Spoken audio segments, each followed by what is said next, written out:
لا تبخلوا علينا بالاشتراك ولايك للفيديو لتشجيعنا.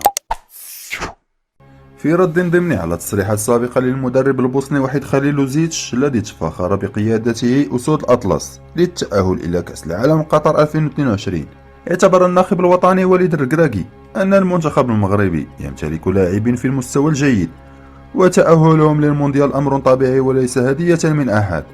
شدد الركراكي أن تأهل المنتخب المغربي لكأس العالم هو نتيجة كان لها أن تتحقق ولا مجال للحديث عن هدية مقدمة من خليلوزيتش. وأوضح الركراكي أن 50% من اللاعبين الذين شاركوا في كأس العالم هم من كانوا مع خليلوزيتش، مبرزا أن البقية إما انضمت للمنتخب لأول مرة أو عادت بعد الغياب، على غرار حكيم زياش ونصير مزراوي وعبد الرزاق حمد الله. وسبق لخليلوزيتش أن قال في تصريحات صحفية لمجلة الصوفوت الفرنسية أنه بذل مجهودا كبيرا مع المنتخب المغربي طوال السنوات الثلاث الماضية، معتبرا أنه من العار عدم تواجده في مونديال قطر ووجوده في باريس تحت الأمطار.